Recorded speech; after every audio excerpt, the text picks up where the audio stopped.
Hallo und herzlich willkommen zu einem neuen Video zu den Fragen des Tests Leben in Deutschland. Im heutigen Video beschäftigen wir uns mit den Fragen 261 bis 280. 261.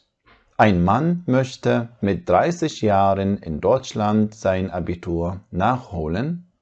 Wo kann er das tun?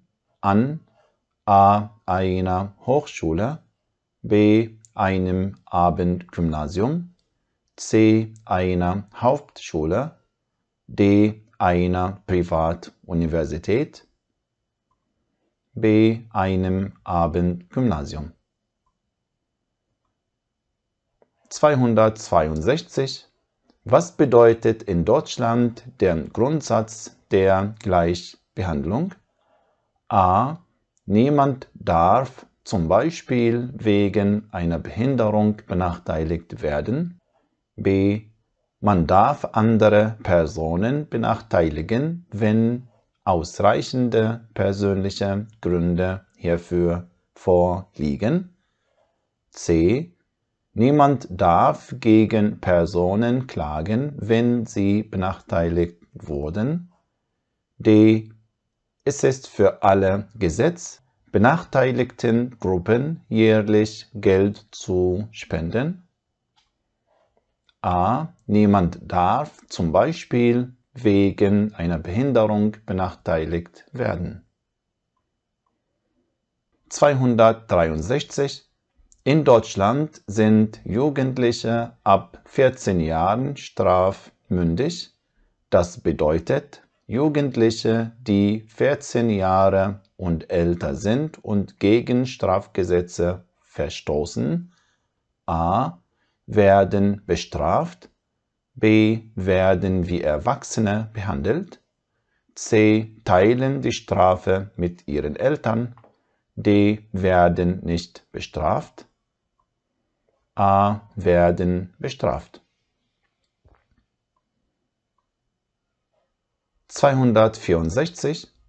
Zu welchem Fest tragen Menschen in Deutschland bunte Kostüme und Masken?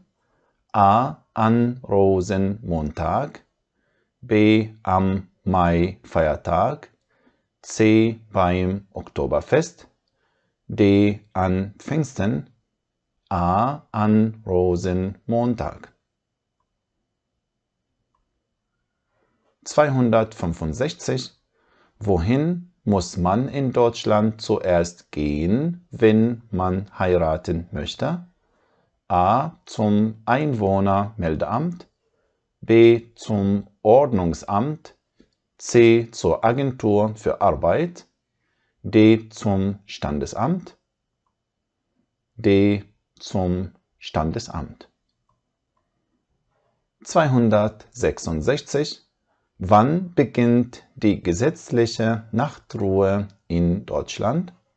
A. wenn die Sonne untergeht, B. wenn die Nachbarn schlafen gehen, C. um 0 Uhr Mitternacht, D. um 22 Uhr, D. um 22 Uhr. 267. Eine junge Frau in Deutschland, 22 Jahre alt, lebt mit ihrem Freund zusammen. Die Eltern der Frau finden das nicht gut, weil ihnen der Freund nicht gefällt. Was können die Eltern tun?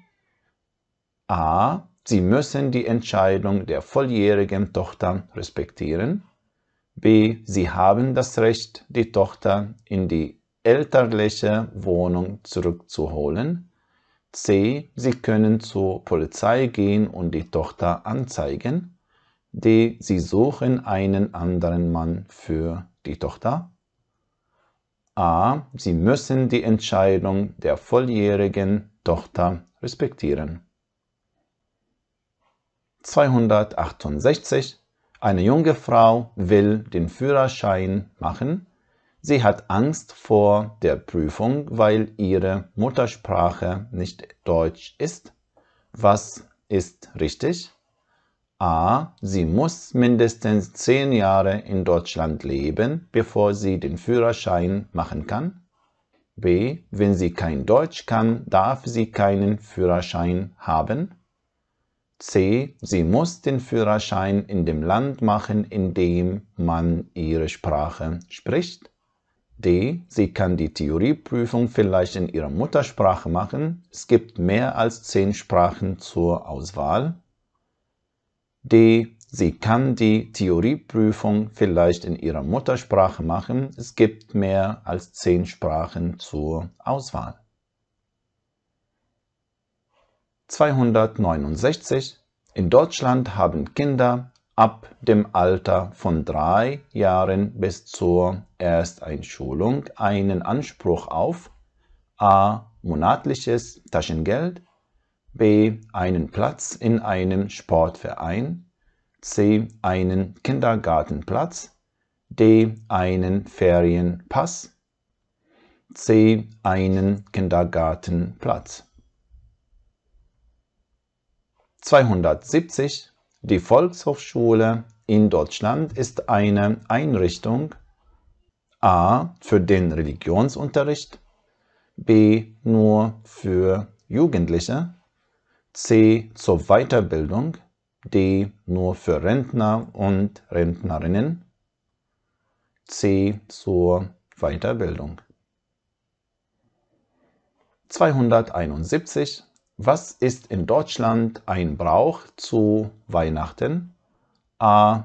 Bunte Eier verstecken, b. einen Tannenbaum schmücken, c. sich mit Masken und Kostümen verkleiden, d. Kürbisse vor die Tür stellen, b. einen Tannenbaum schmücken.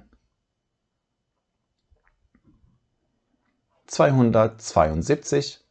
Welche Lebensform ist in Deutschland nicht erlaubt? A. Mann und Frau sind geschieden und leben mit neuen Partnern zusammen.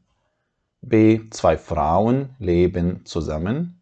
C. Ein alleinerziehender Vater lebt mit seinen 2 Kindern zusammen. D. Ein Mann ist mit 2 Frauen zur selben Zeit verheiratet. D. Ein Mann ist mit 2 Frauen zur selben Zeit verheiratet. 273.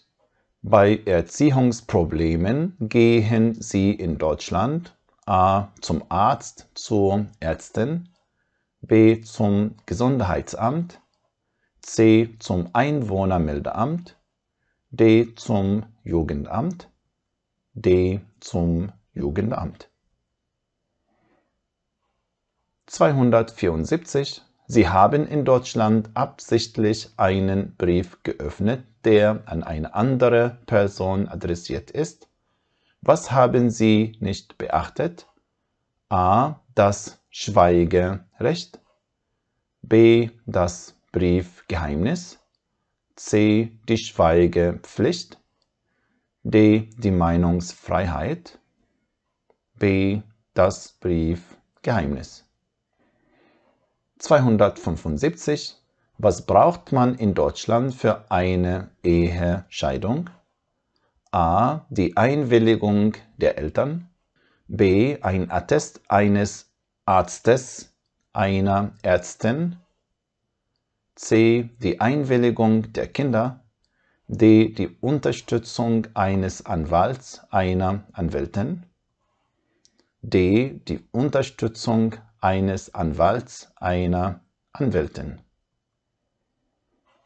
276.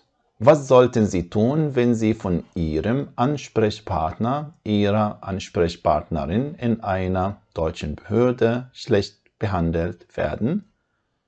A. Ich kann nichts tun. B. Ich muss mir diese Behandlung gefallen lassen. C. Ich drohe der Person. D. Ich kann mich beim Behördenleiter, bei der Behördenleiterin beschweren. D. Ich kann mich beim Behördenleiter, bei der Behördenleiterin beschweren.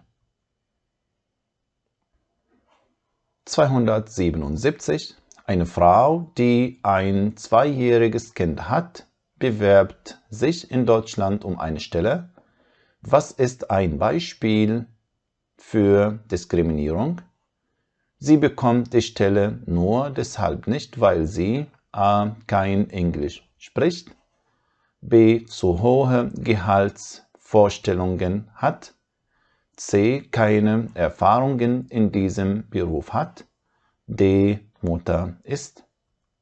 D. Mutter ist. 278. Ein Mann im Rollstuhl hat sich auf eine Stelle als Buchhalter beworben. Was ist ein Beispiel für Diskriminierung? Er bekommt die Stelle nur deshalb nicht, weil er a. im Rollstuhl sitzt, b. keine Erfahrung hat, c. zu hohe Gehaltsvorstellungen hat, d. kein Englisch spricht, a. im Rollstuhl sitzt. 279. In den meisten Mietshäusern in Deutschland gibt es eine Hausordnung.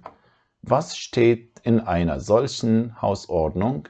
Sie nennt a. Regeln für die Benutzung öffentlicher Verkehrsmittel, b. alle Mieterinnen und Mieter im Haus, c. Regeln, an die sich alle Bewohner und Bewohnerinnen halten müssen, d. die Adresse des nächsten Ordnungsamtes, c. Regeln, an die sich alle Bewohner und Bewohnerinnen halten müssen. 280. Wenn Sie sich in Deutschland gegen einen falschen Steuerbescheid wehren wollen, müssen Sie a. nichts machen, b. den Bescheid wegwerfen, c. Einspruch einlegen, d. warten, bis ein anderer Bescheid kommt, c. Einspruch einlegen. Das war's für heute. Bis zum nächsten Mal. Tschüss.